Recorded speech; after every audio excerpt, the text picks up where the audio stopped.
Hey, good morning.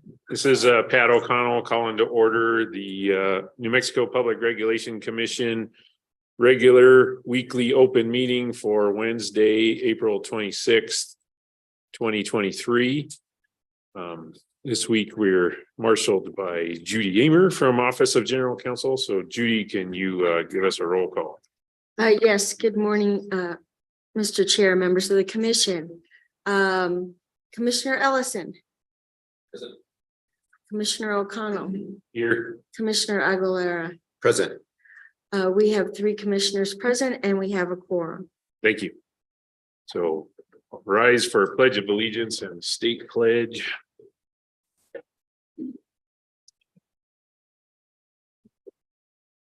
Pledge allegiance to the flag of the United States of America and to the republic which stands one nation under God, indivisible, with liberty and justice for all. I salute the flag of the state of New Mexico, the symbol of perfect friendship among the United cultures. Thank you.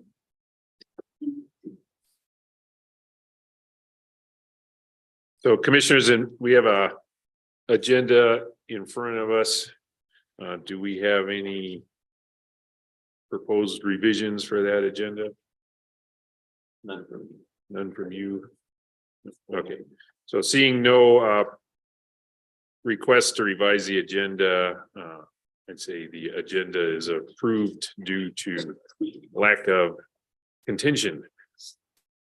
So the next item on the agenda is we have before us minutes for the March 8th and April 5th, 2023 open meetings. Commissioners, do you have any comments or changes that you see need to be made to the minutes that we have in front of us? I mentioned just one to Mr. Mueller.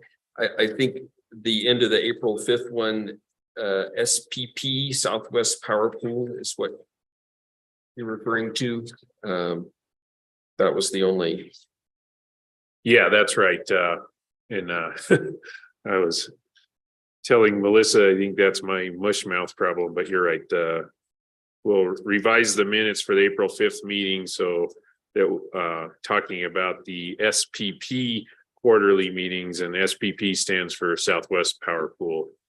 And so I think that's the only revision to the minutes that I saw. Did you have any, Commissioner? Nothing from him. Okay, do you want to move? Yeah, I move that we accept the prior meeting minutes. I'll second that. As corrected. As corrected. Commissioner Aguilera. Aye. Commissioner O'Connell. Aye. Commissioner Ellison. Aye. Thank you. So next item on the agenda is public comment. Mr. Mueller, do we have people signed up for public comment? Yes, good morning, Chairman and Commissioners. I do have 4 people signed up for public comment today. I believe one of those individuals should be in person. If you want to take that individual first, otherwise I can proceed in the order of request. Yeah, Mr. Schiffbauer, are you a public commenter? Yes. Yeah, will you please join us here and go ahead and give your comment? And then we'll take the online ones after the in-person is over. Morning. And then just, there's a little button so you can turn the microphone green. Thanks. Thank you, Commissioners. I appreciate the time this morning. My name is Glenn Schiffbauer. I'm the Executive Director for the Santa Fe Green Chamber of Commerce. The Santa Fe Green Chamber of Commerce was created to advocate for and promote the triple bottom line. People, planet, and profit focused on using the power of business to solve social and environmental issues. This is the underpinning for benefit corporations, legislation that I worked on for 8 years to get passed and signed in New Mexico. Today, I'm here because of planet, because of climate change. Utilities come under great scrutiny and rightly so. I mentioned benefit corporations moments ago because there is actually a utility, Green Mountain Power in Vermont, that is a benefit corporation. It's the only one. Even so, when I checked online, they have a long list of suits and complaints and all the usual battles we've seen with utilities in New Mexico over the years. I've resigned myself to the fact that this is how it is and how it will always be. Recent complaints, while possibly valid, appear to be procedural issues. New Mexico has the PRC in place to provide oversight to regulate utilities rates, policies, and behaviors. I implore you to do those very things. And as I'm sure you are very aware, we have organizations whose sole purpose is to make sure that you do that. But what no one can regulate is climate change. No one can bring a suit nor file an amicus brief against climate change. The best we can do is be interveners. We need to get the most renewable energy in place in the fastest way possible. And to do that, I believe we need the resources that Avangrid can bring to PNM, New Mexico, and the region. Potentially 1 gigawatt of renewable energy on the Navajo Nation already with Avangrid. This is the scale we need. The time for action is now. This merger will allow us to accelerate to a cleaner energy future, create jobs, and boost our economy. I urge the PRC, when given the opportunity, to approve this merger. Thank you. Yeah, thank you for your comment. Hans, if you could help us with the online. Yes, next individual is Jeff Albright. Jeff, go ahead and unmute. Morning, Mr. Chair, Commissioners. Thank you, Hans. Last week appeared before you on a matter, but today it's related to some of the telecommunications issues. And you may not recall, but long ago I represented GCC License Corp and later on Western Wireless and a company named VoiceStream before Jamie Lee Curtis was able to win her Oscar there. Currently, I represent CTIA, the Wireless Association, a number of wireless carriers. Represented Sprint for a while, and they will become a name in the past since they were merged with T-Mobile, and I continue to represent T-Mobile. But I'm before you today, not as I am a board member of the SRUSF Advisory Board to the Commission as well. But today, I just wanted to highlight that in last week's presentation by Ms. Choya Corey with regard to the projects, she did list the SRUSF as one of the projects as far as the rulemaking goes. And Russell Fisk, as you know, has been working on the SRUSF for a long, long time and has been very diligent and conversant with regard to that whole project. What I wanted to do today, just very briefly, is that Senate Bill 155 was passed, and that becomes effective on July 1, 2023. It doesn't affect the forthcoming projects that are before the Commission for May 1 through May 30th or 31st for broadband support. Since the effective date of the legislation is not until July 1, 2023. However, there are substantive changes in there that do impact the SRUSF rule that Russell's been working on for some time. And I would just encourage the Commission to, in looking at the priorities, there are many issues there. I currently represent Wireline Wireless and some other folks before the Commission in this. And I know that we'll have comments in light of Senate Bill 155. So I would just encourage the Commission to take a look at that and Ms. Choya to reevaluate that with Mr. Fisk and see if that can be moved forward so we can have changes in place to the rulemaking process before we get too far into the calendar year after the law becomes effective. That's all I had to say. So thank you very much and appreciate the efforts by the Commission in this regard.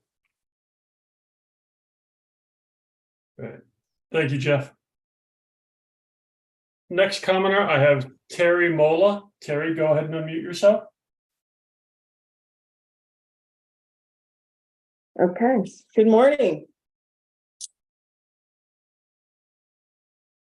I spoke here about a month ago, and I feel the need to reiterate what I had said before. One of the things I love about New Mexico is the abundant sunshine and access to natural resources that we have here.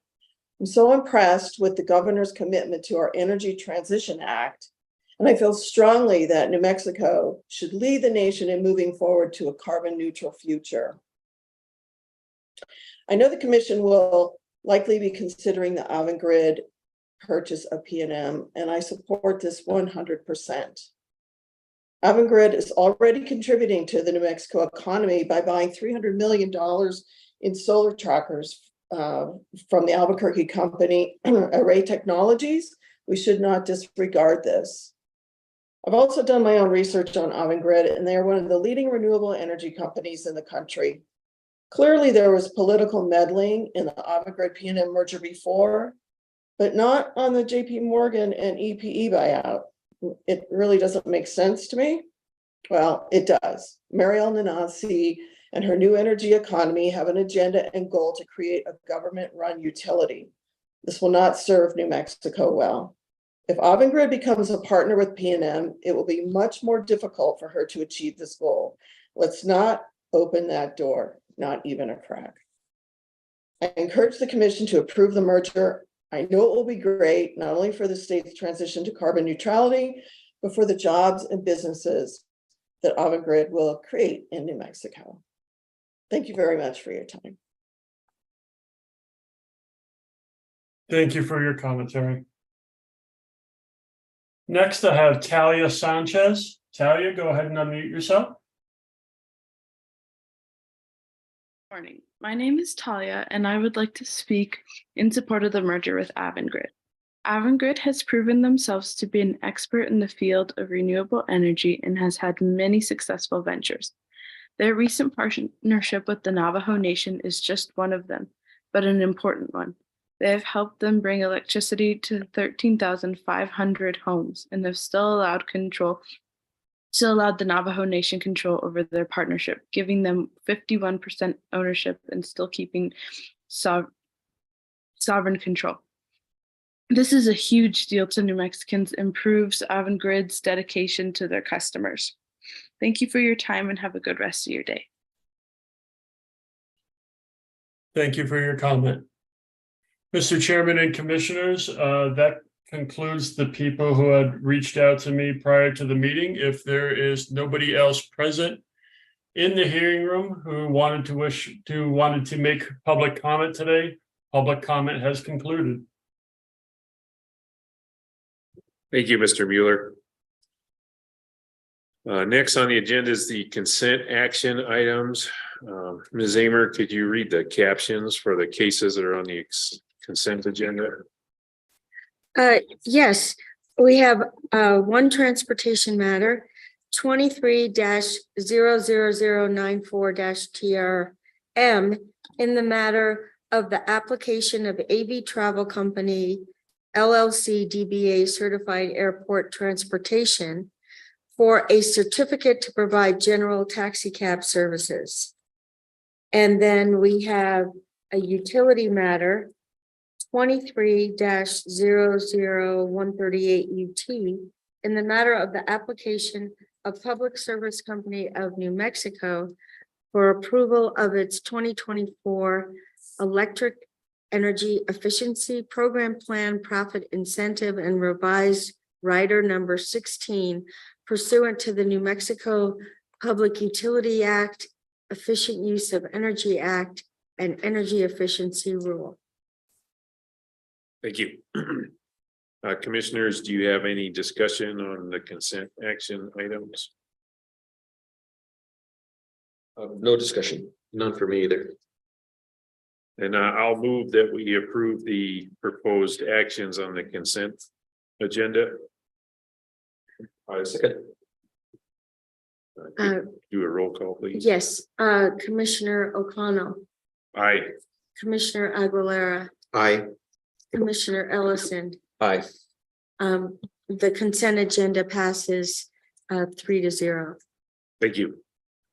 So next item on the agenda is a utility matter. So presentation from Mr. Mueller in the matter of variances from requirements of Rule 17.9.568 NMAC for electric cooperatives in New Mexico. So Mr. Mueller, you have the floor. Thank you, Mr. Chairman. This matter comes before the commission based upon the responses received from the electric co-ops from the petitions for variance that were filed by the electric co-ops on February 14th. As you may recall, the commission received a total of 11 different requests from the various electric co-ops, each with their own docketed item. After reviewing the petitions had initially requested an initial 2-month extension in the effective date of the rule, so the co-ops could have additional time to determine if they could comply with the rule.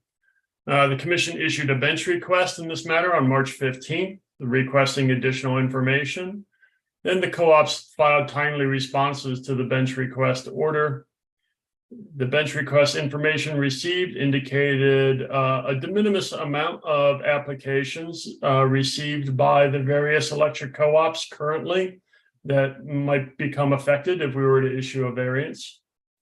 And the co-ops also indicated if a variance were granted, they would handle applications based upon the pre-existing interconnection rule as it existed prior to February 14th. The responses and requests from the electric co-ops further encouraged the commission to convene a workshop with all interested cooperatives to provide guidance to them on the development of the technical interconnection and interoperability requirements document. The order would essentially, the commission would acknowledge that the rural co-ops have limited resources, including professional engineering staff, for reviewing and implementing the changes to the rule, and require additional guidance for completion of the TIIR document and compliance with other changes to the rule. The commission would find it prudent and necessary to assign a member of commission staff to preside over that workshop regarding the TIIR document to help and assist the electric co-ops comply with the rule's requirements. To accommodate the workshop and in granting the variance, the commission would grant the variance requested from the rule's requirements until October 1st, 2023. The commission would also direct the assigned staff member to provide the commission with status reports on the co-op's progress towards compliance. Finally, the commission would direct the electric co-ops to file status reports into this docket, informing the commission of their progress toward compliance with the rule by September 1st, 2023. After reviewing some of the proposed order with Commissioner Aguilera, Commissioner Aguilera made the suggestion, which was a good suggestion, that the commission also invite the other co-ops who have currently not filed a variance, allow them the opportunity to be included in this variance and participate in the workshop. So essentially, rather than having to file their own independent request and open a docket, they can just petition us for inclusion in this docket, and which would indicate their willingness to participate in the workshop and identify the technical advisor that will participate. And they should do that. I'm giving them a 30-day window. They should do that by no later than May 27th, 2023. After which the commission would recognize that inclusion via a subsequent single signature order, identifying the other co-ops who wish to be included in the variance until October 1st, 2023.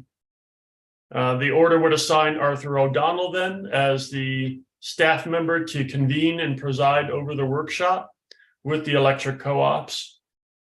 The co-ops listed in this order and any electric co-ops who subsequently request inclusion shall file an updated status report into this docket, informing the commission of their progress made towards compliance by September 1st, 2023.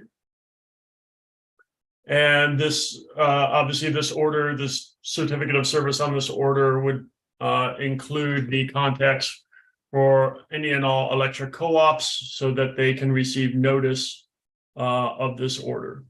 With that, I'll stand for any questions. Thank you, Mr. Mueller. Commissioners, do you have any questions or discussion on this? Yeah, just briefly wanted to explain my thinking, with my conversation with Mr. Mueller. Yes, I noticed that not all the cooperatives were included in here, and in the interest of helping all of the cooperatives come into compliance, I suggested that perhaps we should find a way to include the cooperatives that were excluded in this order because they did not file their own variants.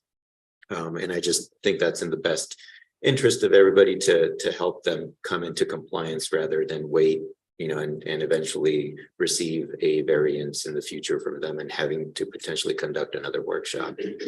And then Mr. Mueller came up with sort of this setup. I think there are different ways to, perhaps include them. And I think the one that Mr. Mueller came up with is reasonable.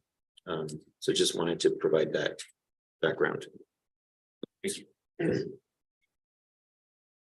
Mr. Mueller, could you please comment on what aspects of the new interconnection rules seem to pose the most difficulties for the rural electric co-ops? My basic understanding is that some of them are so limited, they only have essentially 2 engineers on staff. If that, so right now they are struggling with just understanding what they need to do to come into compliance. And I think that's why having this workshop to have them develop their TIIR document is a big step toward that. Then they will at least have the foundation and understanding of what they need to come into compliance. And from what I am hearing from them, that they just need that guidance. And I think Arthur O'Donnell is an outstanding choice to provide that guidance to them in assisting them with developing that document and hoping they can get that document in a timely fashion. And at that point, once they understand what they need for compliance, they'll be better equipped to ask for a variance to specific rules rather than just a blanket variance like we are providing here. We'll have a better understanding of what individual pieces of the rule they are struggling with. Right now, their request was just simply for a blanket variance while they analyze what they need to do. Okay, thank you.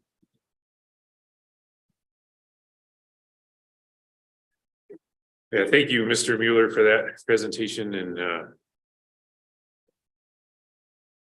I guess at this point, I'm willing to move for approval of the proposed order that we have in the, with the red lines. So the revised proposed order, I guess.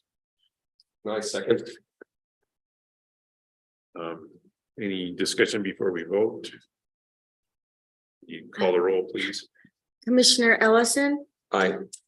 Commissioner O'Connell, Aye. Commissioner Aguilera. Aye. The order passes 3-0. Thank you. Next item on the agenda are a couple of discussion with potential action items. First is a presentation of the fiscal year 2024 operating budget. And so Miranda Mascarenas will lead us through that. And so I see Miranda and Choya joining us at the table. Good morning.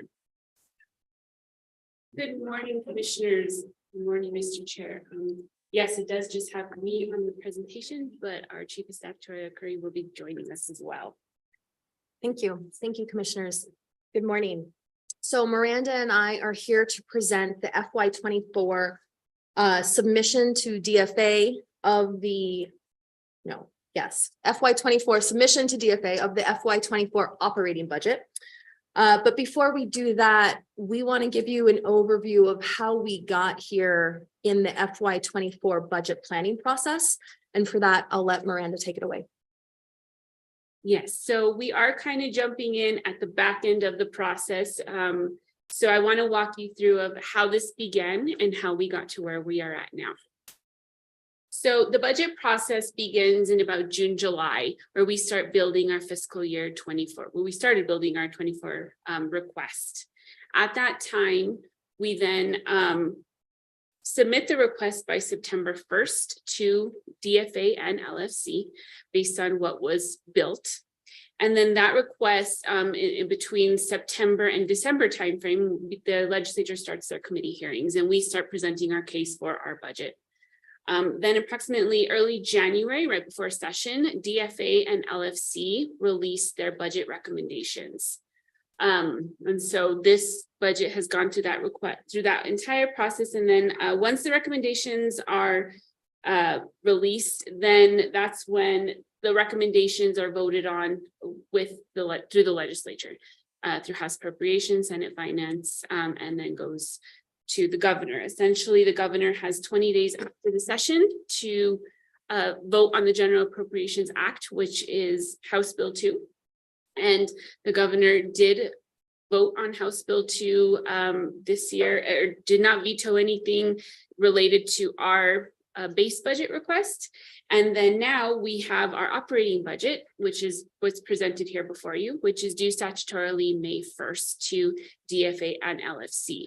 So this budget, as I mentioned, did go through the entire cycle. We are on the back end of this in the final stages of submitting our operating budget. And then, we'll start the cycle once again in the summer for our fiscal year 25 request.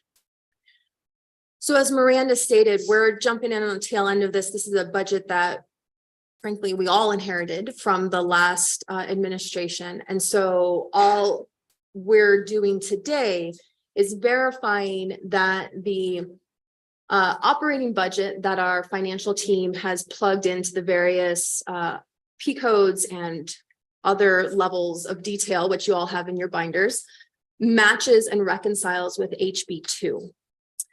Per statute and regulation, this is expected receipts, expenditures, and balances.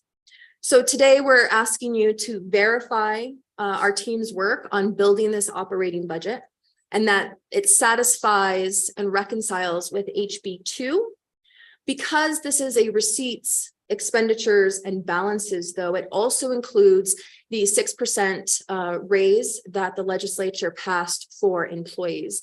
And so it's a combination of those two bills that you see reflected in the bottom line of this budget. And with that, we ask that you would approve this for our submission to DFA. So we have a budget on record for May 1st, and we stand for questions. Yeah, thank you for that presentation. That helped me put it in context. And then can you walk through what the process is for submitting it to DFA and LFC? Mr. Chair, What happens next, I guess? So what happens next once if the commission does approve the operating budget, we will submit electronically via the BFM system, the Budget Financial Management System, to DFA and LFC. Also, we will then submit the binders to physically walk them over to DFA. We will submit one bound and one unbound copy to DFA and one bound copy to LFC. And we will log them in, and that will be considered our budget submission. And then now until June, DFA will continue to work and approve in share. And so our budget is ready to load July 1st, essentially at the beginning of the next fiscal year. Thank you. Good. Any comments or questions? What are our timeframes for this submission? Is there a deadline by which we need to submit this? Yes, statutorily, May 1st is the deadline.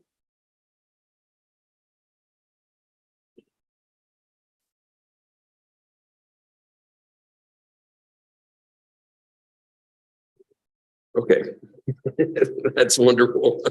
Yeah, I guess to be honest, I haven't really had a lot of time to look through this, if that was the expectation. Mr. Chair, Commissioner, yeah, understood that this is a tight turnaround, partly because we're on the end of the budget cycle. This is the final tying up of everything that was started back in September. The other reason why it's a tight turnaround is because our team is not given access to actually build this budget until a week ago Friday. So we've had approximately 10 days to put this together. Yeah, and then my understanding of this is what we're really doing is just the final check that the budget we submitted then got amended in the legislature and then amended frankly again because the legislature not only approved our budget but approved raises. That's just all those numbers came together at the end. So and then I know, we arrived right when the legislature was starting.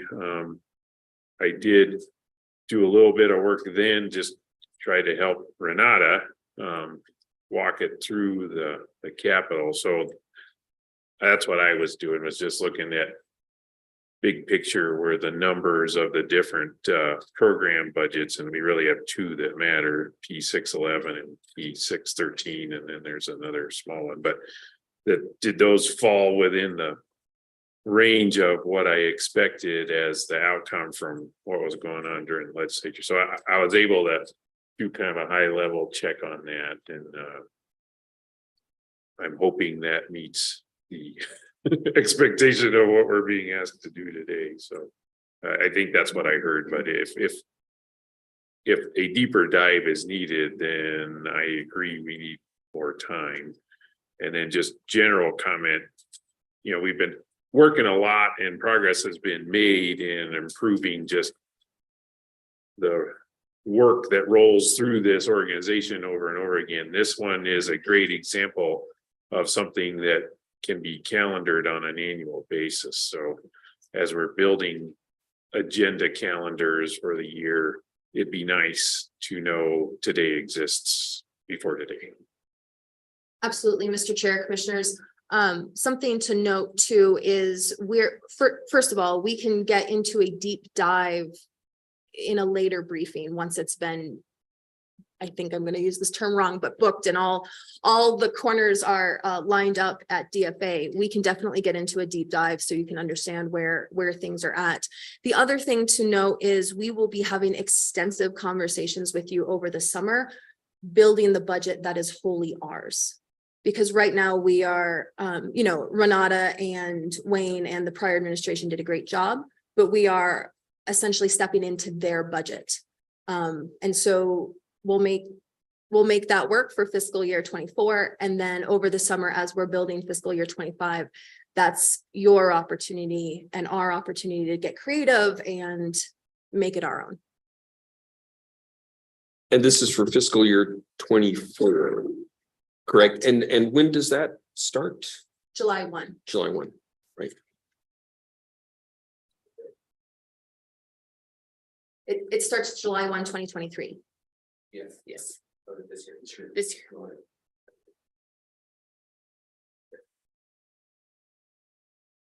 And so right now we're essentially being asked to approve the submission of this to the legislature.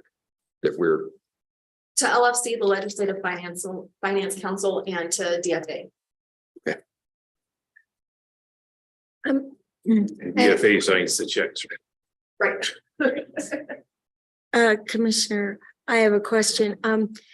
Can you explain to the commissioners the budget adjustment authority that we've been given, so that they know that we are able to at times move money between categories. Yeah, yes, commissioners, Judy raises a good point. The program, I'm using that word wrong too. The categories that you see in the budget, there's a 200, 300, 400. Right now, that is where the budget is for each of those.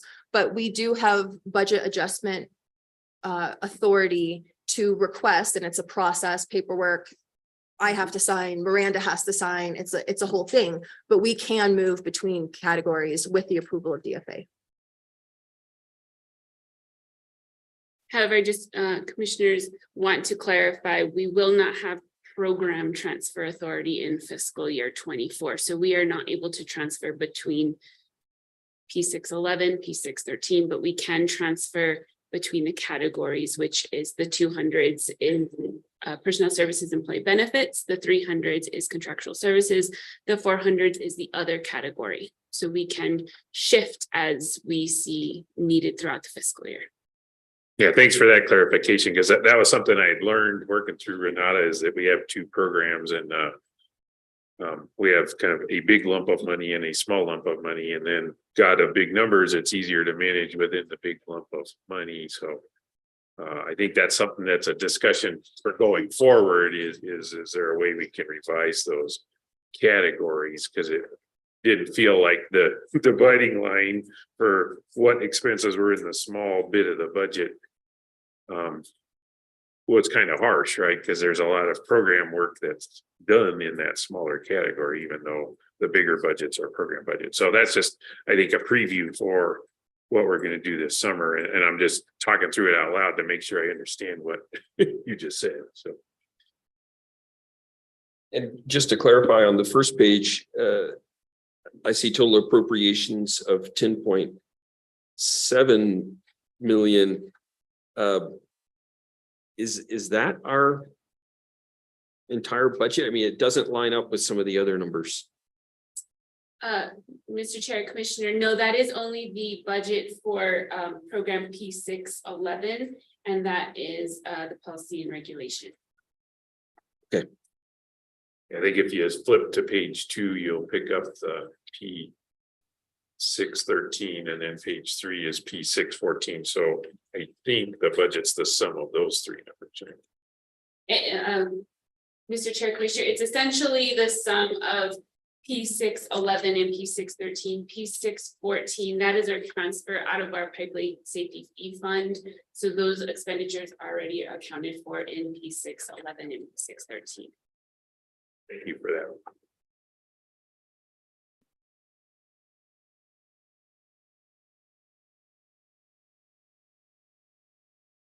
Do you have any questions? Thank you for your diligence in putting this together. I don't have any questions. I do appreciate the point that Ms. Curry made about, us inheriting this budget. Speaking about the next budget, look forward to having conversations about that. And in a way, we're kind of lucky that we've had some experience to, figure out what our needs are before the next budget. So I think that will be very, very helpful for us going forward. So, but thank you for putting this together. And then just one more thing, just clarification. What we're really asking for by voting is the 3 of us to give authority to me to sign the thing that we have to send over there by May 1st. Right? Mr. Chair, that's correct. So if a vote in the affirmative is taken, you would sign as chair, verifying essentially the vote. And I would sign as chief of staff, as agency head, verifying the accuracy.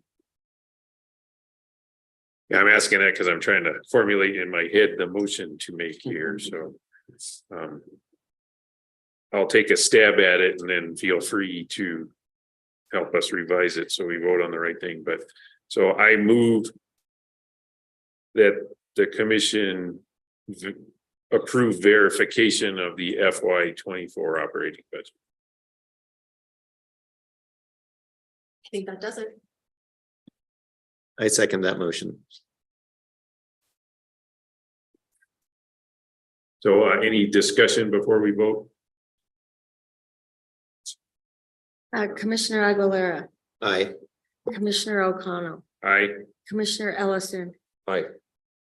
And thank you, Miranda and Choya, for your presentation, and as always, to the entire commission for having some patience with us as we work ourselves through this process. And as Commissioner Aguilera expressed, I'm also looking forward to this summer and working through the process of building the request for next year and beyond. Mr. Chair, if I may, real quick, I just want to recognize the hard work of Miranda and Molly and the rest of the financial team, because it was, like I said, they had about 10 days to do all of this and they really did an excellent job. It was a lot of work, so well done. And Mr. Chair, I might also add, I really want to thank Molly. Tomorrow is her last day with the Public Regulation Commission. So I want to thank her for all of her hard work in getting us through this, the submission of the operating budget. So thank you to Molly. Yeah, I agree. Thank you, Molly.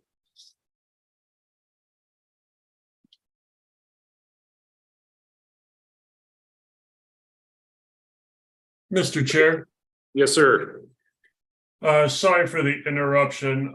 It's been brought to my attention that I'm going to have to bring an emergency matter before the commission during this open meeting. Please proceed. Thank you. This would be in reference to in the matter of the investigation of American Transportation. And I'm going to go ahead and screen share since I have not shared this order with you since it has just been generated here.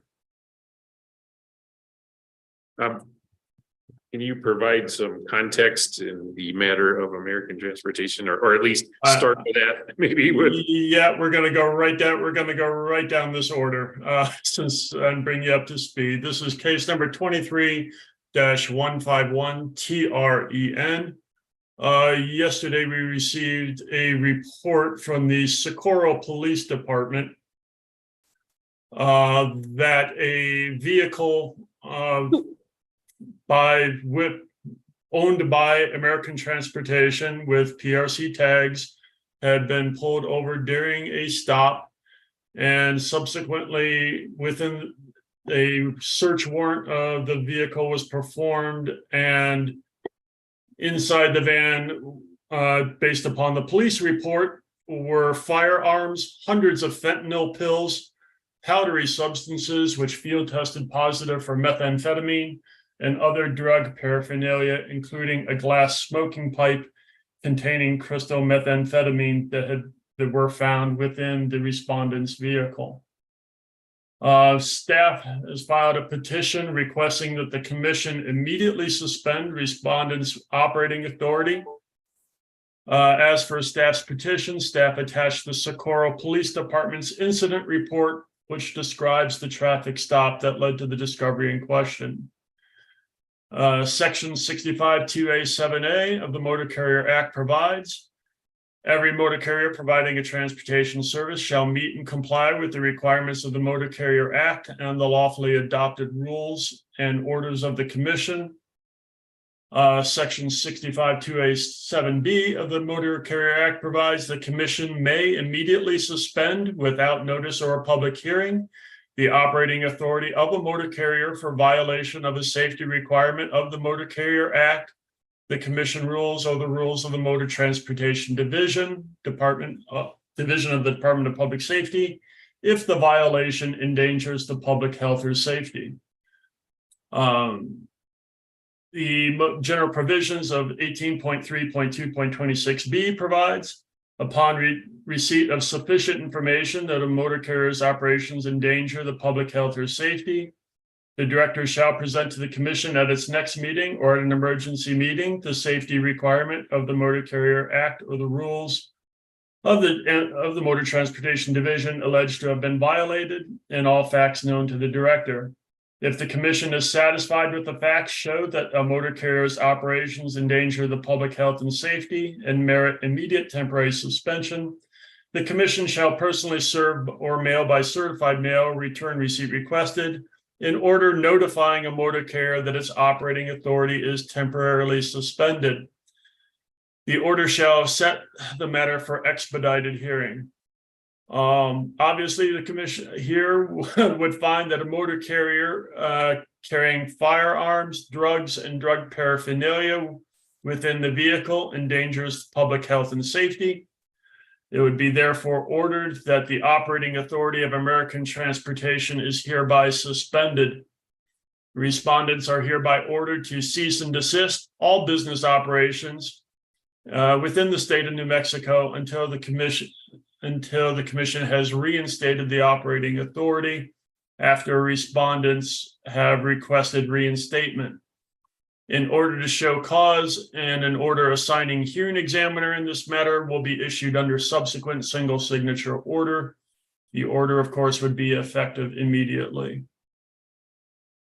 So due to the serious potential risk to public health and safety, I am requesting the commission take emergency action on this during this meeting, suspending the authority of American Transportation. Thank you for that.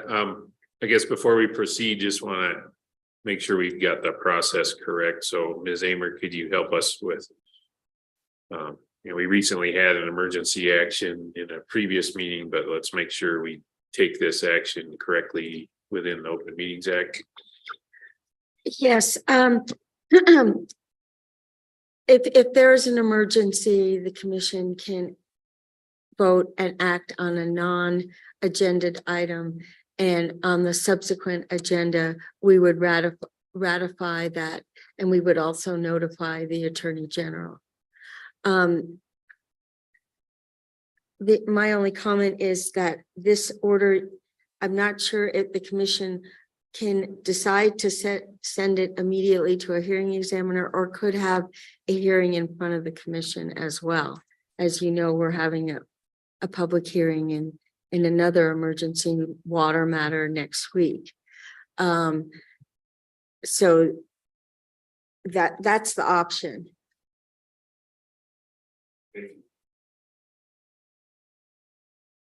Commissioners, do you have any questions for Mr. Mueller?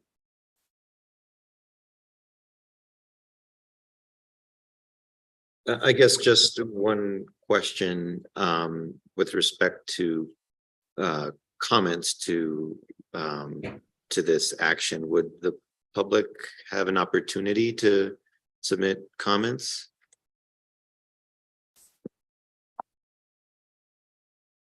The public would have the ability to submit comments, but we would have to set up a procedure of notice to the public. And so then you would need to decide, I don't know the jurisdiction of this transport company. Hans, do you know the jurisdiction? I would have to look up the individual authority. I do know that this was the Socorro Police Department, so I'm guessing they are down there. I would have to individually look up their current authority. Because sometimes authorities are statewide, so I don't even know how you would provide notice statewide. But so I think that's something we would have to investigate further, what, the jurisdiction of their authority and what manner we could provide notice to the citizens that are within their jurisdiction. But certainly on the reinstatement hearings, there would be the opportunity for public to provide comment. Certainly there would be opportunity. I'm just, how would the only way that the public would know that it was going on would be if they happened to check our website and see that there was a public hearing. So I'm trying to connect that to the fact that most people don't do that. So how do we provide notice to the affected people? And without knowing what the jurisdiction of this entity is, it definitely would present certain logistical problems. But that being said, yes, they certainly, it would be, if it were for instance, if it were a public hearing before the commission, that would be posted on our agenda, and anyone who looked at our agenda and followed our procedures would be able to provide public comment.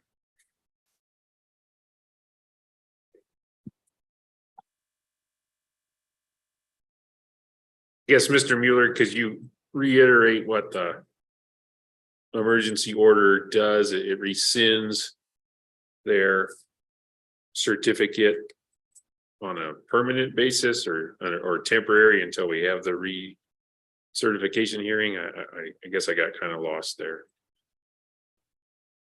Yes, basically, we, under the Motor Carrier Act, we can immediately suspend without notice or a public hearing, the operating authority of a motor carrier for violation of the act.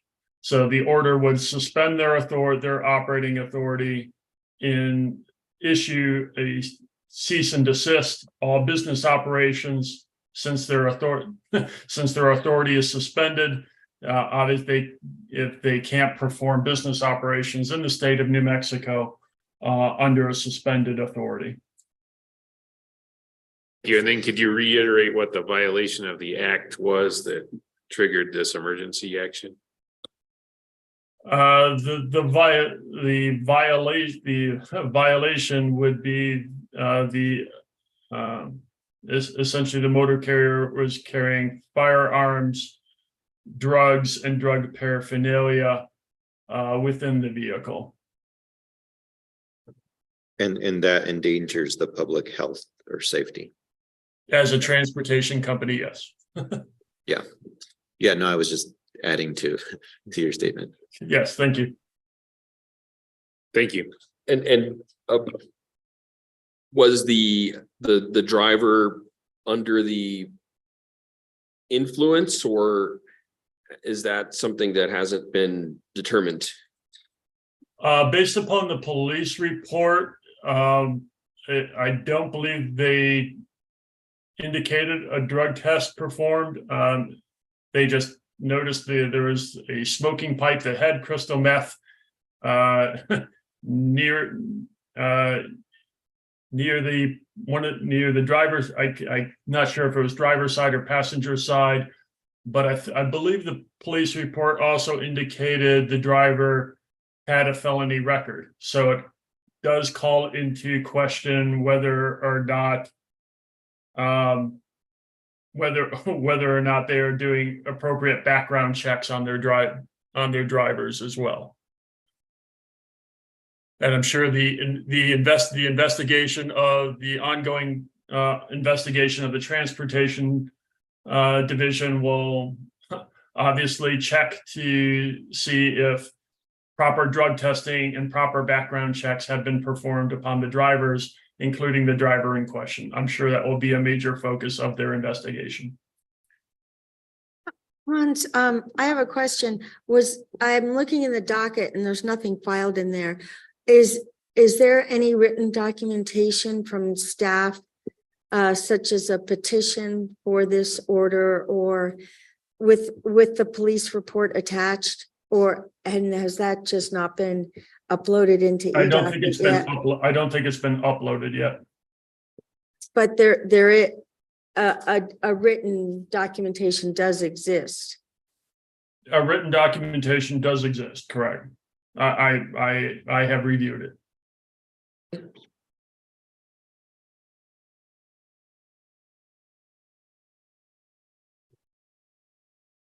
Well, hearing no further discussion, I'll move to grant the emergency order. I second that motion. Let me take a vote. Commissioner O'Connell, Aye. Commissioner Ellison, Aye. Commissioner Aguilera. Aye. The order passes 3-0. Thank you. Okay, so returning to the noticed agenda, the next item is still in discussion and potential action section of the agenda, and it's an item I brought to the commission just summarize what's happening here is the National Association of Regulatory Utility Commissioners has requested that individual utility commissions around the country support a lobbying effort for 2 federal pieces of legislation that would provide funding assistance for water and wastewater customers. So there's 2, I uploaded into Board Effect requests that we received from NARUC. There's 2 different requests. One is for the Low Income Household Water Assistance Program, or LIWAP. So that's the water equivalent of LIHEAP, which I know benefits the low income customers who, of New Mexico Gas Company, for example, and that need heating assistance through the winter. This is the water equivalent of that. And then another is a access to federal and state drinking water, wastewater funding, which also is intended to assist customers directly.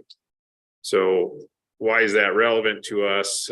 Within the universe of utilities that we regulate, we have 8 companies that are wastewater utilities, 24 companies that are water utilities, and 5 that provide both water and wastewater service. So I reviewed the request from NARUC. I thought that was something that is at least of interest to us, and then personally, to me, it looked like something worthy of us to do. So I asked Colin to draft up letters. The letters go to different members of New Mexico congressional delegation, just because they're intended to get to the chamber of Congress that is going to take the next action on these laws. So what I'm requesting here is just authority to proceed with finalizing those letters and send them out. So that's the item on the agenda. You have any discussion or question? Sure, I'm, fully in support of the idea here of, our supporting these programs, and I'd be willing to sign the letter as well if if that would be of interest. I did just have an edit or 2 that I would suggest. So I guess I'm wondering if we can vote on the maybe support for this action, and then maybe iterate a little bit on the actual text before we send it out. Yeah, and I actually had sort of a typographical correction as well to make. So yeah, I think we can do that. Yeah, certainly. In fact, that was the spirit in which I asked Colin to draft up letters so that you'd have something tangible to look at. And I think just voting to proceed was really my goal for today. And then I think when Colin tells us there aren't any more red lines, we can sign it and send them off. So is kind of the process I envisioned. So Yeah, and also just I skipped right to business, but also just wanted to say that I agree. I think this is definitely worth a letter and support it as well. So are you willing to make a motion for us to proceed? I motion to send the 2 letters that were posted on Board Effect as will be edited, or just sort of typographical or minimal wording corrections. I'll second that. Commissioner Ellison. I would just add it may go beyond typographical, what I would propose, but it's not, it doesn't alter the spirit of the intent. Yeah. So. Yeah, thanks for bringing that up. Commissioner Ellison, Aye. Commissioner O'Connell, I Commissioner Aguilera. Aye. thank you. So we'll proceed and get these letters out hopefully this week.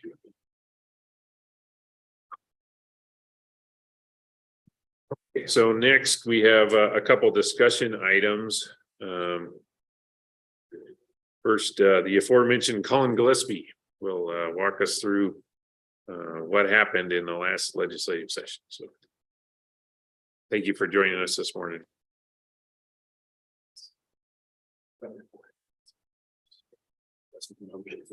Thank you.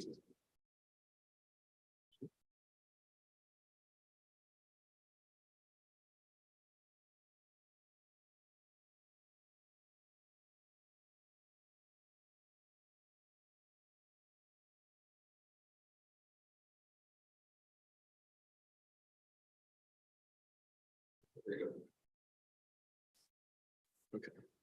Thank you, Mr. Chair, Commissioners.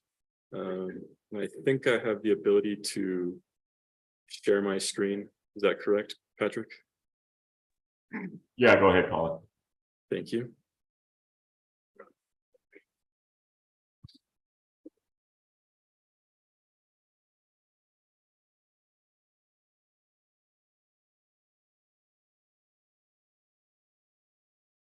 Okay, so you should be seeing a spreadsheet of the legislative items that concern the Public Regulation Commission in the 2023 regular session. The session started in mid-January and concluded on April 7th with items that were either signed or unsigned by the governor. This was something that I originally took up for Chair O'Connell. And then I'm going to be continuing to work on legislative issues at the direction of our Chief of Staff, Choya. And I have some slides here as well. I think Hans has those loaded up. I will quit sharing. Oh, sorry.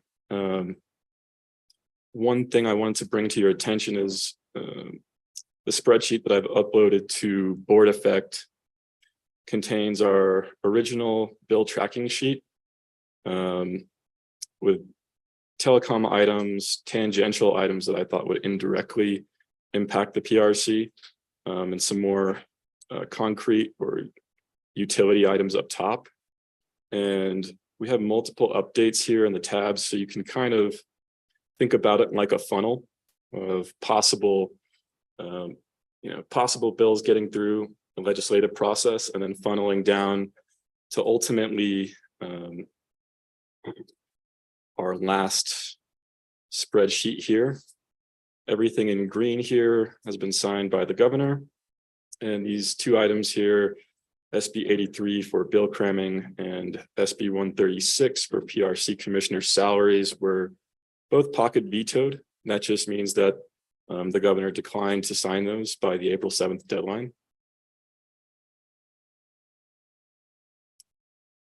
Okay, I'm going to stop the share now. Hans, if you could cue the PowerPoint, please. Am I right up?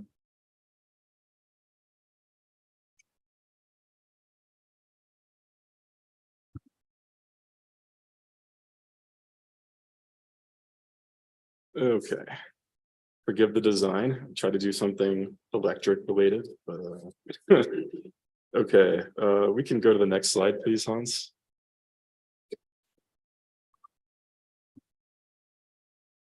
Okay, so overall, I noticed two main aspects of legislation that are going to affect our agency. We have the structure of our agency, and then also the physical location of the agency. I lumped those together as one aspect. And then on the other side, we had several telecom bills that were passed together that deal with the Rural Telecom Communications Act. And so I just wanted to go into the first aspect first. We had SB, that's Senate Bill 144, introduced by Senator George Munoz. This was signed by the governor, and this is for a new building for the Public Regulation Commission. As I'm sure the public is aware, and Chairman or Chair O'Connell, commissioners, you're aware that we were evicted from the Para building, and we've been leasing this space at the Boken building for about $25,000 a month. The potential move to the old ERB building would save us about $150,000 a year, or save taxpayers $150,000 a year. And it would also allow us to house all of our staff, which I think we're having some issues with currently, just in terms of office space. The bill originally contained an appropriation of $2.5 million for the purchase and renovation of the ERB building. However, that was struck in the Senate Finance Committee. So as of now, there's no appropriation, but there is permissive language that allows the General Service Division to go ahead and make this this purchase and renovation for the Public Regulation Commission. The bill would go into effect June 16th because there's no date on the bill. So the other important bill is going to be Senate Bill 160. That's the transfer of transportation functions from the Public Regulation Commission to the New Mexico Department of Transportation. This was introduced by Senators Neville and Worth, and it does exactly what you would think it does. It just transfers our oversight functions in transportation over to the Department of Transportation. However, we will be retaining the Pipeline Safety Bureau, which is one of the 4 sections of our transportation division. So we'll be losing applications, ambulance and railroad, compliance and investigations, and retaining pipeline safety. This legislation is going to require the PRC to do a rulemaking because as it stands currently, only the Transportation Division Director can receive critical pipeline safety notices and reports and oversee pipeline inspections and disputes. So we would just need to do a rulemaking to ensure that the head of the Pipeline Safety Bureau would be receiving those briefs and responding to those issues and disputes. Next slide, please, Hans.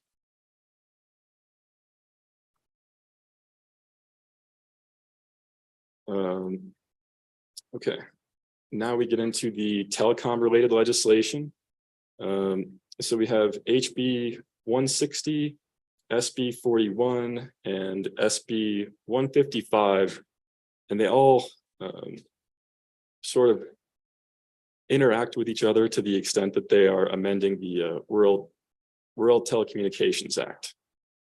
For HB 160, this bill mostly affects the Department of Transportation.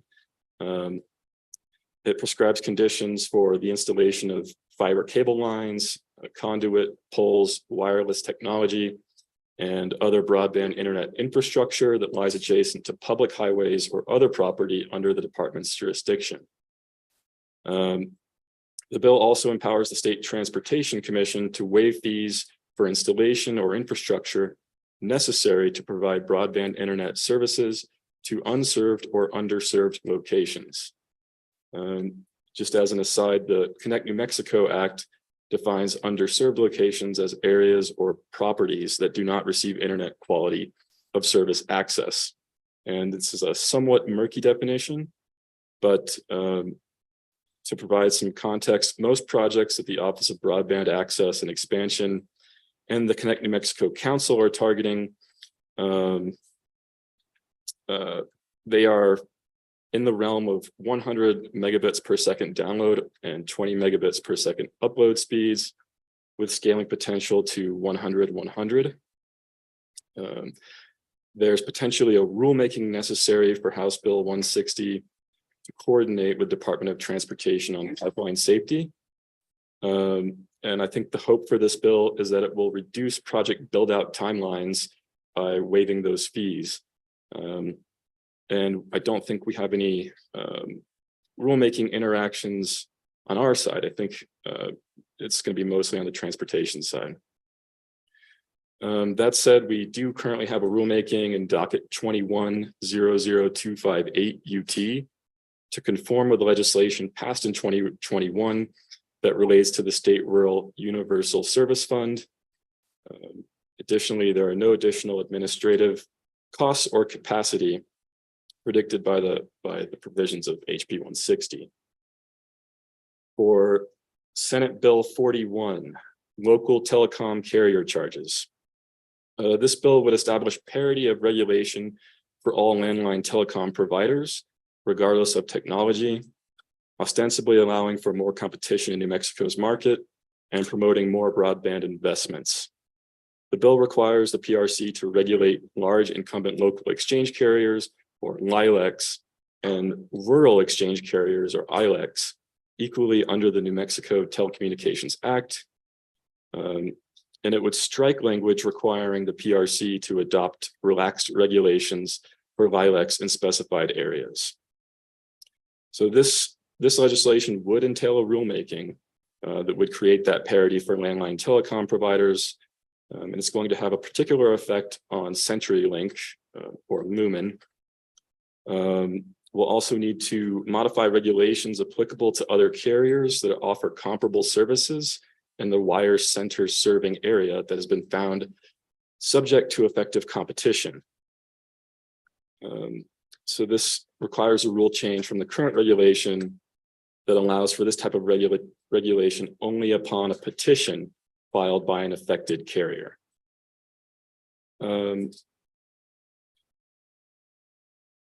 The bill also amends effective competition provisions of the Act, requiring the PRC to look at whether there is effective competition present in a specified wire center area. The bill also strikes language that permits the PRC to choose among the options of modifying, reducing, or eliminating regulations where effective competition is present, and it instead requires the PRC to eliminate such regulations. So the PRC would be required to look at the availability of access at affordable rates comparable in both urban and rural markets. And next we have Senate Bill 155. Like Senate Bill 41, it amends the Rural Telecommunications Act to require that the amount of access reduction payments in 2024 through 2026 are set equal to the payments made in the year 2023. And also sunset support payments at the end of 2026. Importantly, this bill increases the minimum for the SRUSF to $30 million minus authorized payments, which is up from the $8 million minimum. This should increase demand for the program, which would increase the number of broadband-related applications and disbursements to and from the SRUSF. Currently, we have 14 rural incumbent local exchange carriers receiving access reduction support payments, with a projection of 16.4 million in ARS payments to rural ILECs. The substitute bill, which was adopted, that's what creates the parity for the years 2024 through 2026, and it pegs those years to the ARS payments made in 2023. To implement the bill, the PRC wrote in the FIR that we would need additional administrative capacity as reporting and analysis of need-based criteria is involved. I think we might also need an economist to ensure that need-based criteria is met. And then we also have a reporting requirement to the legislature. The rulemaking won't be until 2026 or 2027, which depends on future legislation and whether or not this will be continued after the sunset deadline. I'm going to skip over SB 452 in the interest of time. We did have a carve out for the PRC for that legislation.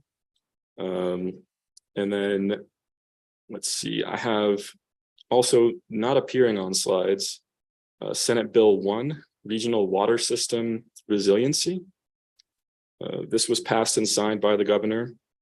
And then this would allow this is actually outside of the telecom and physical aspects. Has to do more with water.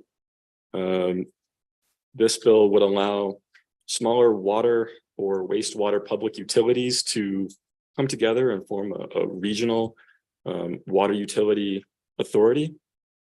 And it would enhance, through pooling of resources, it would enhance reliable access to water, and it could lead to improved infrastructure. It's entirely voluntary whether or not these small water companies or small water utilities will want to group together and work together to form their own regional entity. The other thing that would happen if that occurred would be that would remove that authority from PRC jurisdiction effectively. And I wanted to give a thank you to Judy and Erica for their help in analyzing this bill. I think the commission right now is just in a wait and see approach to see if any of these utilities are going to come together and do that. Hans, next slide, please.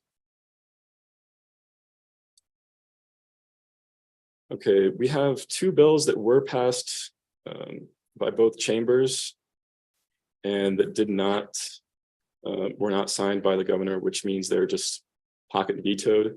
One is the definition of bill cramming from sponsor Tallman, and then PRC commissioner salaries by Senator Neville.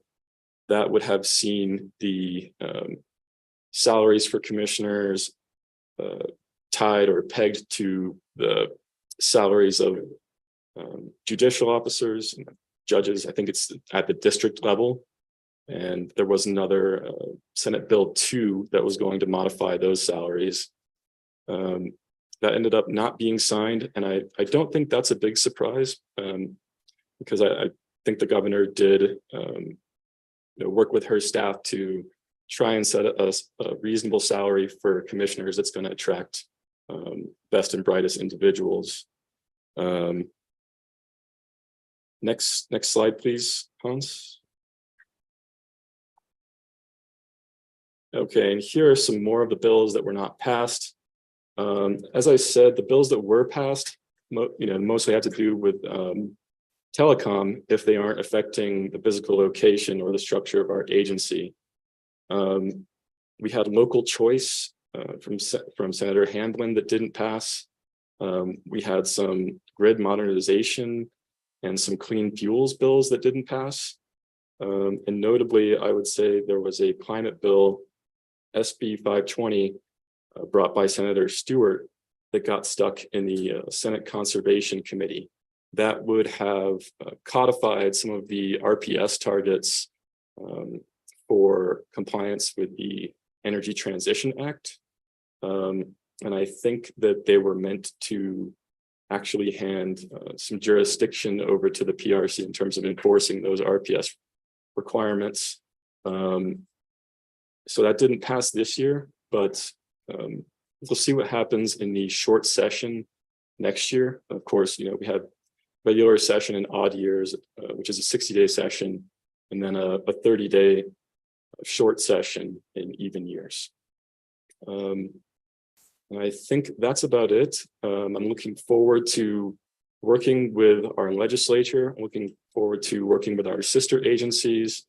And I'm very grateful to now be the Director of Legislative and Intergovernmental Affairs. I want to thank the Commission and our Chief of Staff, Choya, and OGC for helping me with this presentation, and also for having the faith in me to do this job. Thank you. Yeah, thank you, Colin. Commissioner, do you have any questions on the material presented?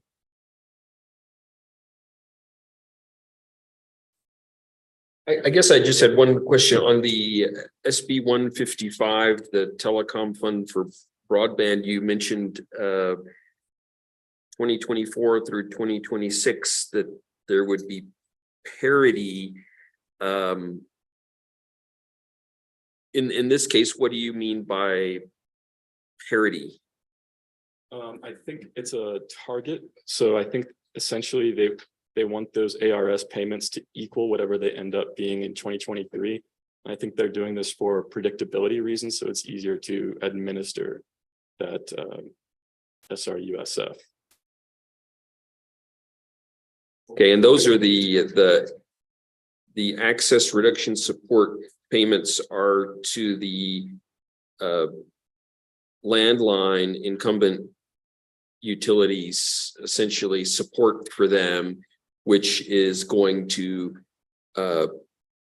go away in 2026, so that all of the funds will go to expanding rural broadband. Is that correct? Yes. Okay, thank you.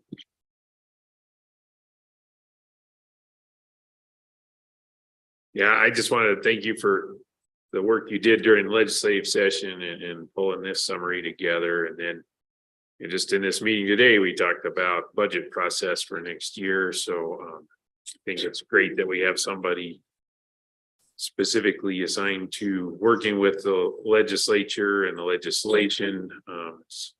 We highlighted it again in this meeting, how crucially important working with that body is for success of this agency. And then just wanted to give you a heads up that the commissioners, we've been engaging with other utility commissioners, especially across the West.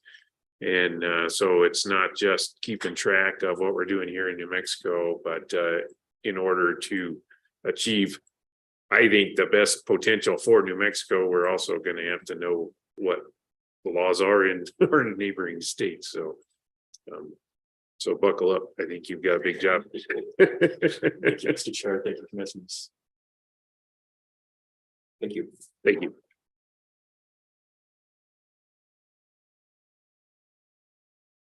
So next, I have a presentation from David Martinez to review the Q1 CRD report, and then both you, Mr. Martinez, and Mr. Gillespie, happy you could join us this week. Hope you're both feeling better from last week.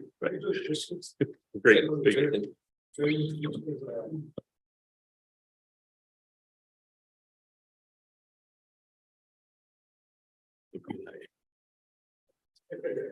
Apologize. So you guys, I'm sure you got my report, right?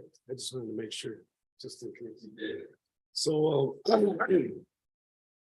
I'm just here this morning to present, the statistics for the Consumer Relations Division first quarterly report requested by Commissioner Aguilera. You know, you requested a quarterly report, so I wanted to present this. And I think it's self-explanatory. You know, we've handled since January 2023 to March 2023 to the end, we've handled at least 201 informal complaints. And through quarter and through mediation negotiations, we saved the consumers a total of $6,400, I want to say, within those 3 months. And I think everything that I need to say is pretty much on the report. If you guys want to take a moment to review the report, I'm not too sure if you have any questions for me specifically. I just wanted to make it short and sweet with you guys. No, I appreciate that. In fact, I recently had to go with brevity is the soul of wit at a different meeting. So thank you for that. I'm glad you're here today because I mean, I think I'll let the commissioners speak for themselves, but I think it's valuable to highlight the good work that you and your division do. So just on a personal note, you know, we frequently will get emails directly to us from folks who have problems that need to get solved. And I know when I hand it to you, I can be confident that they'll be heard and addressed as best they can. So thank you, Jim. Appreciate it. Similarly, just want to express my gratitude. The work that you and your division do is very valuable and helpful for us. So thank you so much. That's what we're here for. Mr. Martinez, I wanted to ask about a couple things. You have here about 700 phone calls were logged. and about 200 complaints. So that's, about 500 calls that were not complaints, that were just of a general informative nature. Okay. Probably went to a different division for a different utility. Okay, and those complaints are, were most of them filed through the web application, or were those phoned in, or how were those complaints These logged? one complaints, they're all through our online system. Those are the ones that we actually handle, they're documented. We have different complaints that come in through phone calls and email that we handle. We can pretty much handle them by phone calls, but the ones that I have right here that are documented, 201 complaints, those are the ones that are actually sent to our online system. I see. So that you actually handled more complaints than this. They just didn't come in through the web, Yes. the website. Okay. You mentioned that about half of the utility complaints were around high bills. How many of those were around gas? Well, as we all know, we were getting a lot of gas complaints, natural gas, because everything went up. So I would say a good 70% was the high bills as far as everything that was going on. And I think we handled those. We came up with a good system, me and Ed, from our utilities division director. We came up with a reply to most of these complaints and explained it to the consumers, basically letting them know and broke it down why the bills are so high, and that was pretty much at least 70-75% of the complaints. Can we use the data that we're getting from these complaints to, I guess, help inform us as to problem areas? I guess I'm asking, are we looking at, the data from these complaints to draw some conclusions about maybe some weak areas or some areas that, we could do some rule makings in, or has that sort of line of thought been explored? As of today, no, I haven't got any of these. These comments are actually really good, Commissioner. If you guys have anything that you want me to look into, and I can maybe bring you up some different data or more data up to exactly what you're specifically asking, then yes, of course, we can come up with that, and I can provide you with that. Most definitely. Yeah, I think that would be helpful, and I'm wondering whether you have, I know this is sort of a summary of all the data, but I'm wondering whether you also track, like if there's a complaint about a certain utility, if you also track which utility and have a record of that. We do. Okay. I didn't put it in there because I didn't want to draw out anyone, because we deal with them. No, yeah, no, So I didn't want to put that. Yeah, I appreciate that, but it just sort of adding on to what Commissioner Ellison was saying, I think that's what's really going to help us drill down on if there are any areas that I could break it down for you, more commissioners. Sure.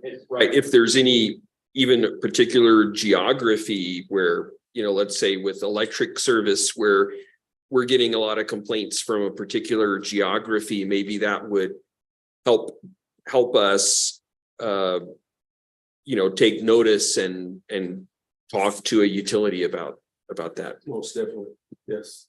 If I can answer any questions you have, But more specific to an exact utility, if that's what you're to the city. Sure. I could definitely provide you with that information. All these are just broken down, and in our system, we have them broken down as to what utility the complaints are, to how many complaints they are to each different utility. So I could break it down more specific if you like. And that's the comments that I wanted to hear from you. Is if you want more details on this report for next report, I could definitely provide that to you. Yeah, thanks for offering that, because like I say, it's kind of for me, a twofold purpose. One is help us understand what's going on among the customers of the utilities we're regulating. This is a way that we get feedback in addition to things like public comment, so and then the other is again to highlight the good work that you and your division do. So appreciate it. And then a special shout out to Amanda, because I realized when I walk in the building in the morning, she's usually on the phone. So if I say good morning to her and she says nothing back, it's because she's dealing with us. It's all these phone calls she gets, she's taking care of it, taking off. Yeah, that's right. So, and I'm sure that you have a team of folks who aren't sitting at the front door, so I don't see them every day. I just want to make sure they know we appreciate what they're doing too, but Appreciate it, Chair. We do appreciate the work of you and your team. Thank you. Commissioners. Appreciate it. Thank you. Appreciate you too. Okay, next is just a discussion on the open meeting for next week. I have a conflict with the meeting. I don't know, Troya, you are signed up to lead the discussion. You would like to do that? You're more than welcome. Yes. So I'll just tee it up next week. Myself and other commissioners are going to Washington DC for a 2-day event at NARUC, but I was unable to get a plane flight back on May 2nd. So I'll be traveling on May 3rd and unavailable at 9:30 when we normally have our meeting. So to me, there's a couple of scenarios we can, we've kind of looked at the statutory deadlines. I don't think we have to have a meeting next week. Could also schedule the meeting for later in the day, or we could test out a procedure that I think we need to perfect, which is the 2 commissioner quorum meeting. So anyway, that was just my idea on the discussion, and it's helpful to have Troya here if we got questions that neither one of us can answer. So thank you. Just to kick the discussion off, I'll just entertain preferences for what fellow commissioners want to do next week. Just for your information in the discussion, we are having the public hearing in the Tiburon matter on May 4th at 9 a.m. So just so that you. Yeah, thanks for bringing that up, because that's something I've also observed the commission has done in the past. A 4th option is you can have hearings and public meetings kind of back to back with each other. So doing it on the 4th instead of the 3rd if we feel like we need a meeting. But because we've noticed the Tiburon hearing, I would say we should keep to the time schedule there, and I will be back for that, airline willing. For me, it largely depends on whether we have statutory items that we need to handle. I mean, obviously that's our responsibility. Other items might be able to wait for a week. And then, so I guess I would like to know the answer to that first. Mr. Chair, Commissioner, my understanding is that there is one statutory item that OGC is currently exploring whether it can be done through single signature order. But right now there are no other, it's just the single issue. Okay. Yeah, so I think if there's one item, I guess my preference would be to schedule a meeting for after the Tiburon hearing, some point in the day. We can have it on Wednesday as well. I mean, I think the question you raise about 2 commissioner meeting, that's just going to depend on the commissioner who's not going to be there. There might be items that they care about, and I think in a situation like that, they might want to know what's going to be on the meeting before that. And if there is something that can wait, I think it's incumbent on them to ask for that item to be put on a later meeting when they will be available. So yeah, that's interesting. I haven't really spent a whole lot of time thinking about that. You know, I think for me, I probably would, you know, if I probably would sign on remotely, you know, if I were somewhere else, but we have meetings scheduled for every week, which means that there's really no downtime. You know, I think if we end up moving to meetings every 2 weeks, that would alleviate some of that. I'm just kind of spitting out my thoughts right now, but so I guess as to next week's meeting, I would either set up a short meeting for Thursday to take care of any statutory items that we might have. And if we don't have any, then I think we can consider canceling next week's meeting. But I guess I would also want to know on how many items we would have the following week, because, you know, they can add up, and they did the last week. So Yeah, I guess there's only one item that I was thinking about.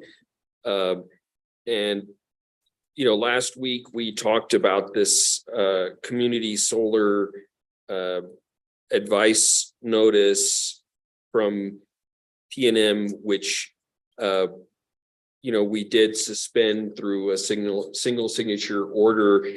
And, you know, I would propose an order to, you know, deal with that issue in the community solar hearings in phase one. It's the proceedings in that are divided up into a phase one and a phase two, and the phase one is wrapping up fairly soon. So you know, the only thing that I had in mind is it would be nice to issue an order on that sooner rather than later, and that, I understand, would require us to make a decision in an open meeting. So if we were thinking about, you know, meeting on Thursday, then we could put that on the agenda. But and I think that would be fine. I think, you know, more broadly, I personally had planned a vacation before I knew I'd be on the commission in late May and early June. So we may have a chance to test the two commissioner decision, or maybe I'll log on and make it a working vacation. I don't know yet. So I guess that's up in the air. Yeah, thanks, Commissioner. That's why I thought it's worth it to at least talk about what two commissioner meetings look like, because I mean, you gave a great example of a reason why that might happen, and then somebody could get sick, you know, I mean, Right. not be able to attend. So, but what I'm hearing is we don't need to exercise that muscle this next week. And so I think we'll proceed with planning for a meeting Thursday afternoon, assuming the Tiburon hearing will conclude after the morning. Mr. Chair, I received notice that Russell Fisk would like to notify you of something. Russell, are you available? Yes, can you hear me? Yes. Okay, I thought I might be able to give some input, certainly on the community solar issue, which is something, you know, we shouldn't go into detail about it now because it's not on this agenda, but I feel that we could do Commissioner Ellison's proposed order by single signature order. It would just be as a procedural order in the sense that it moves an issue from being considered in phase 2 of the current proceeding to phase 1. I was planning on putting the agenda, but I think earlier is better for that particular order because it will necessitate the hearing examiner, Anthony Medeiros. That order is necessary for him to then do any modified procedural order that he might need to do to put it in phase 1. So I have no problem doing that by single signature order. It is procedural. And then I'm not sure if the item that Shoya mentioned as having a statutory deadline, if that is my item. I actually don't have a statutory deadline, but I have a rule imposed deadline imposed by the commission's rule. Shoya, was that what you were talking about, or was that a different issue? That's what I was talking about, Russell. Okay, so that issue I think could also be taken care of by a single signature order, because what it is just our rule for the State Rural Universal Service Fund, the broadband program section of that rule. This is a commission rule, so the commission can vary from it, but it requires the commission to open a new docket on or before May 1st of each year to accept applications for that year's application cycle for broadband program applications. I've never done it as a single signature order, but it's a standard order every year. It's the same order. It's just opening the docket so the applications will be filed in it. And I've done it on the consent agenda in the past couple of years. So I don't see why we couldn't do a single signature order if that's okay with the commissioners. Yeah, thanks for that info, Russell. I think what we'll do is just proceed with, we're standing up a new process. We're going to have a agenda review Friday morning. This information is useful for that Friday morning meeting, and then proceed assuming that we will have a meeting Thursday afternoon. So thanks for the discussion, and then in addition to, we should talk about these things when we need to. I like to discuss when meetings are going to happen, because I know there's folks who need to be at these meetings, so it's helpful for them to know. And then I think that segues us to the next item on the discussion, communications with Chief of Staff. Is there anything you wanted to report? I mean, I guess a question I have for you is just if you could update us on the open meeting schedule, because that might help with what we're talking about just now. Thank you, Mr. Chair, Commissioners. We are making progress on the open meeting schedule. Commissioner Aguilera, as the point person for the commission, has the memo in his hands. And so I anticipate that we will be working together to not only get that to you, but also to get a recommended policy to you shortly. Thank you. Any questions for our Chief of Staff while we have her? Okay, thank you.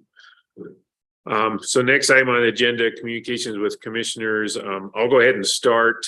This week I was in Kansas City attending my first time I've attended a regional state committee meeting for Southwest Power Pool.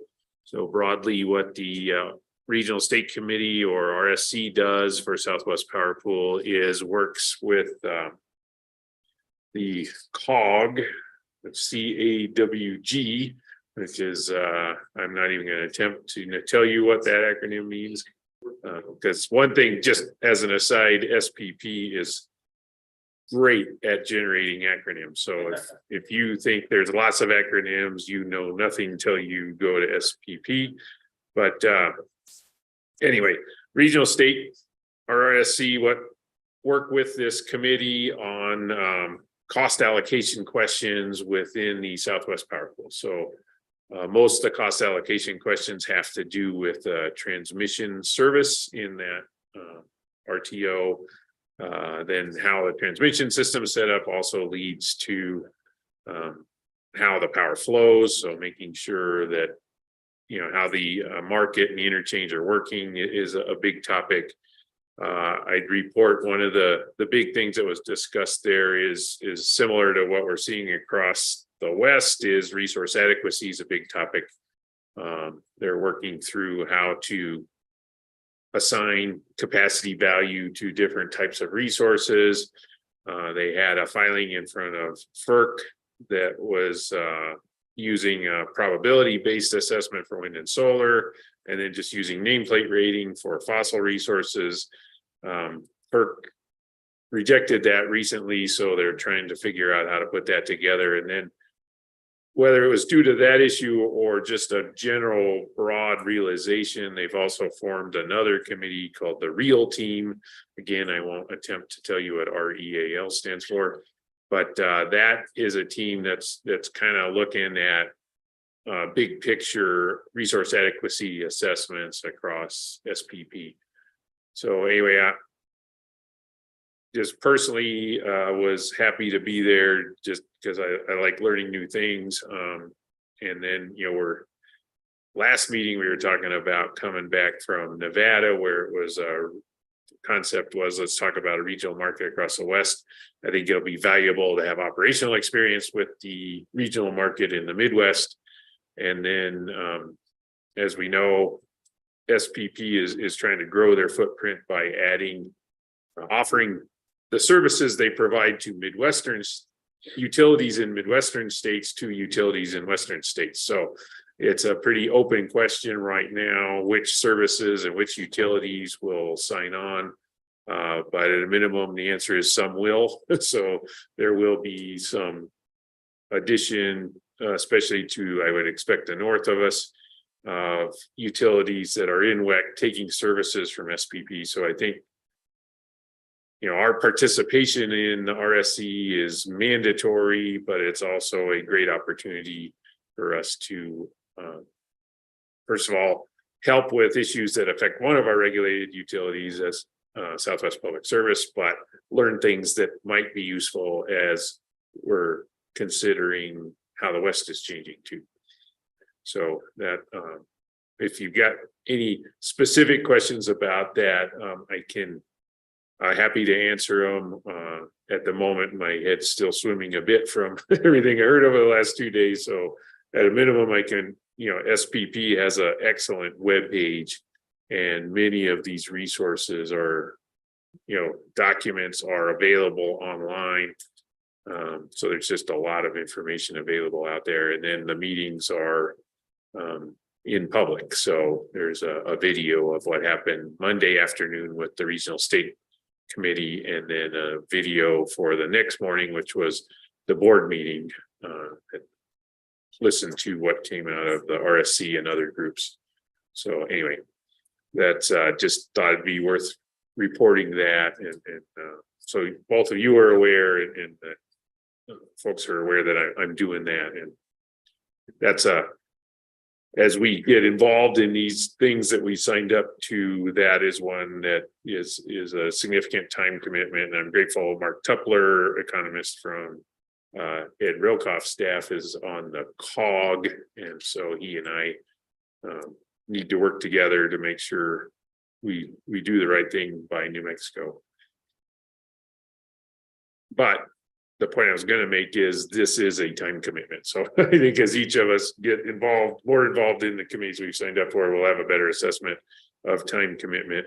And then there'll also there's just a topic overlap between regional state commission at SPP and the Markets Plus at SPP. And then I expect the kind of things you've signed up for, the COSER and other resource adequacy filings, there's also going to be an overlap on those topics. So we'll have to, there's no way any one of us should be doing all of these things. It's too much work. So we'll have to, as we proceed in this world, figure out a good way that we can work together as we're individually doing these important topics. So that's my report for the week. Anything else? So I appreciate that update, and thank you for attending that. It does sound like it's going to be a big time commitment. So I just wanted to report on the Markets Plus States Committee. We had a meeting last week, and so this is formed by different Western commissioners, and we are so the markets, the MSC voted to hire a consultant to help the MSC evaluate the Markets Plus. And so last week we divided sort of some of the topics that are being discussed. So there's like market design, the transmission aspect of it, how greenhouse gas is going to be accounted for, the governance.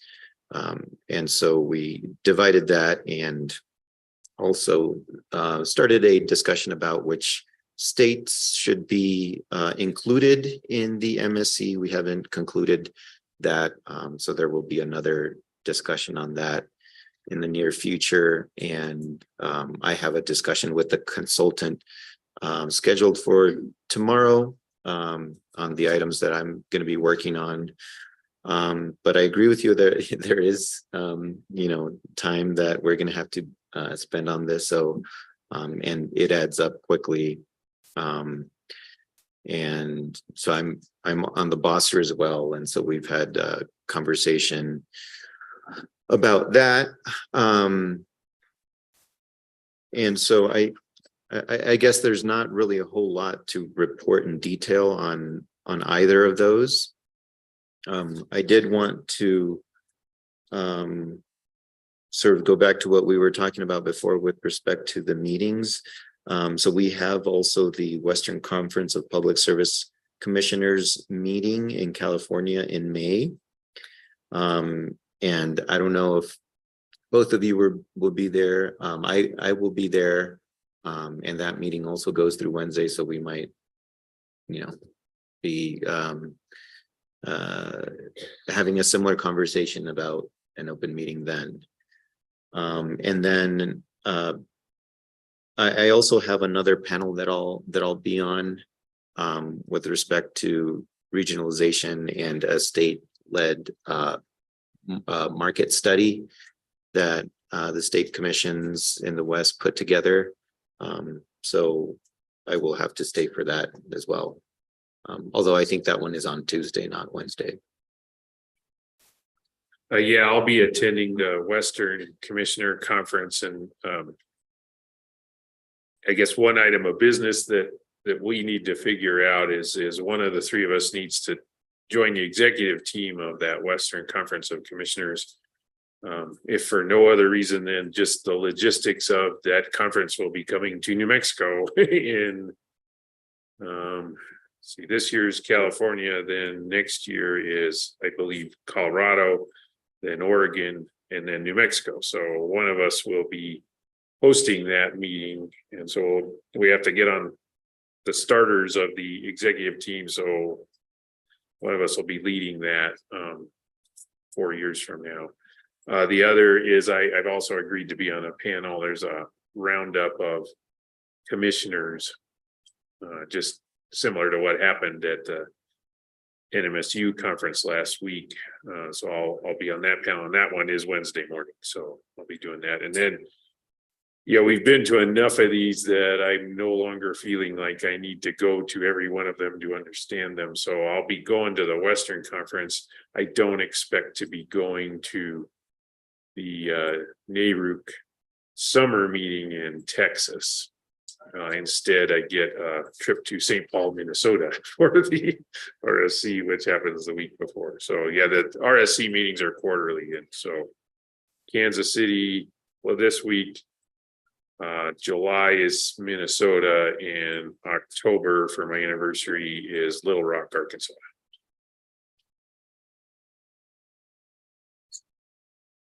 And then one other thing that I just impressed me at SPP that I didn't fully appreciate it, but it's an issue that we think about a lot here, is SPP truly is a leader in integrating wind power. So, the very rich wind resource that is in New Mexico spills over into Texas and Kansas, and you look at the amount of energy supplied in the SPP region that comes from wind, it's impressive. So just thought I'd just throw that out there as another takeaway I had from the meeting.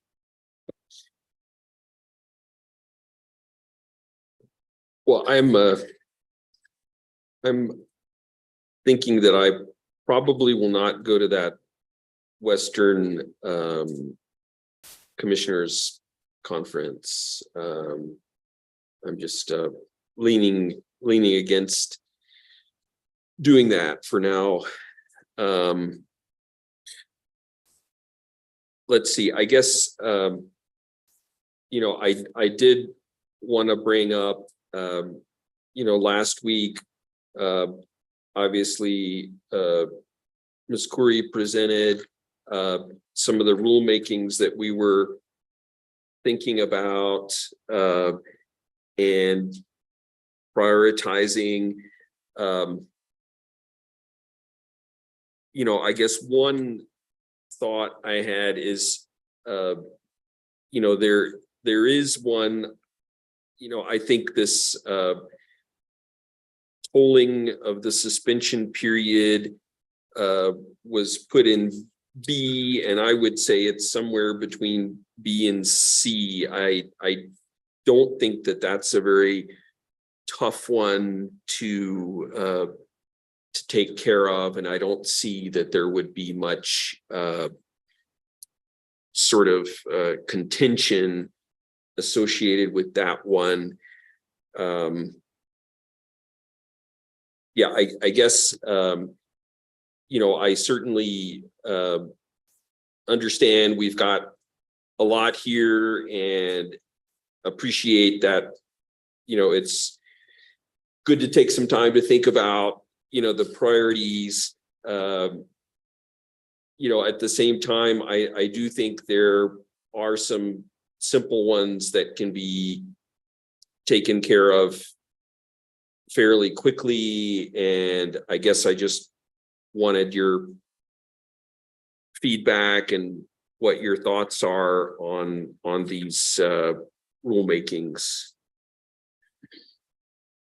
Yeah, I appreciate that. And one thing I saw has happened to a small degree, that just having the conversation at the meeting last week did something I was hoping it would do. Like we heard from Mr. Albright during public comment this morning about one of these rulemakings that we're talking about. So just wanted to highlight for the community that gets affected by these rules, and by community, there's the PRC. So within the PRC, there are several groups that are required to make rulemaking successful. Obviously, OGC probably involved in almost all of them, if not all of them, but utility division, legal division.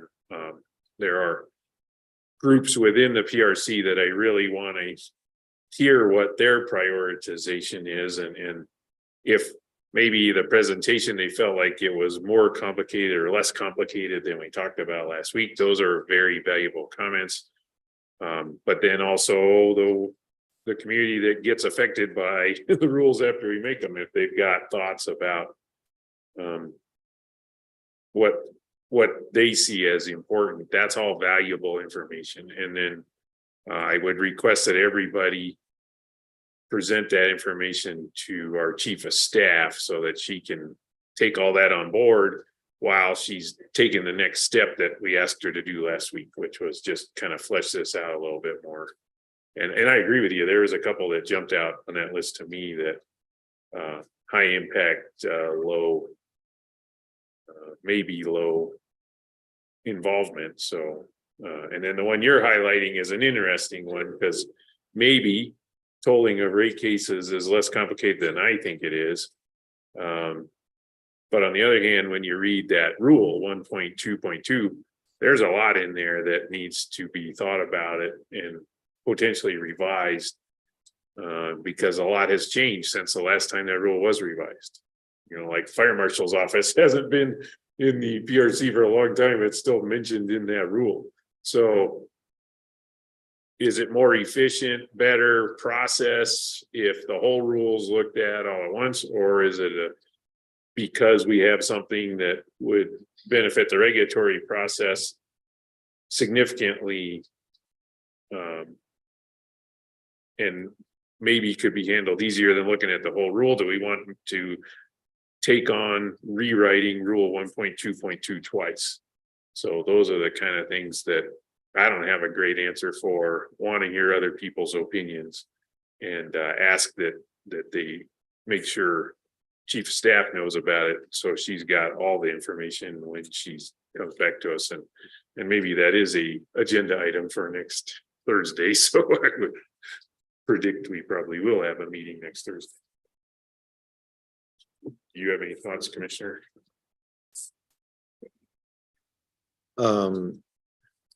Yeah, there was a lot there.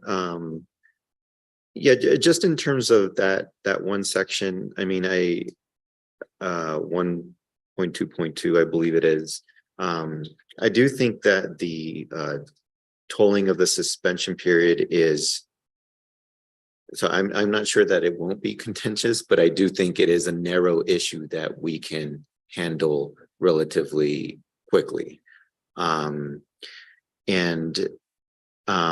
With respect to other revisions to that section, I mean, I think there could be, you know, if it's like cleaning up the rule because it, you know, mentions obsolete divisions or terms, I think maybe we can also have that rulemaking separately that just looks at all of our rules and cleans up things like that. I don't know that it needs to be combined with the tolling of the suspension period, because I mean, they are different issues.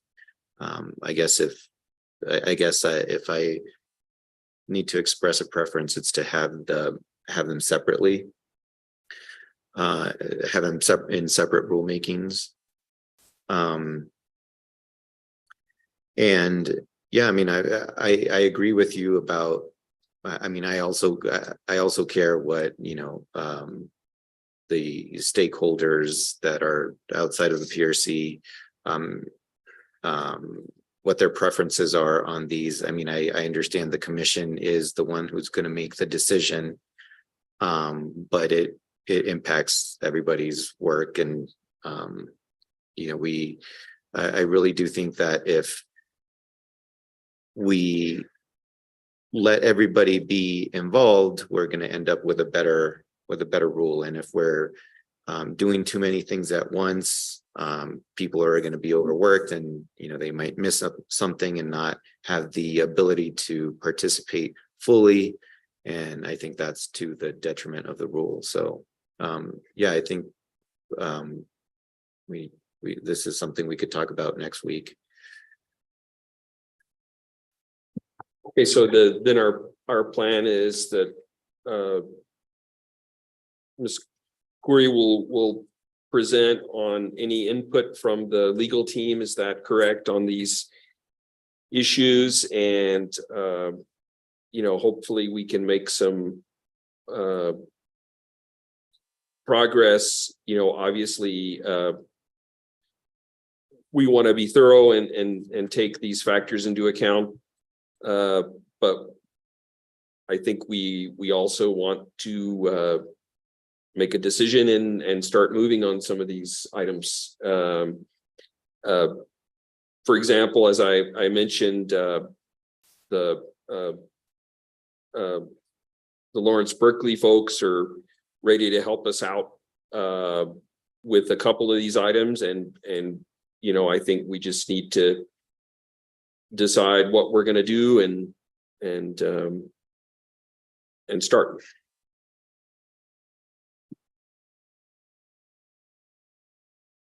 Yeah, thank you for bringing that up. But any other discussion, commissioners? And I propose we're ready for adjournment. Seeing no disagreement, nobody ever disagrees with adjournment. We are adjourned.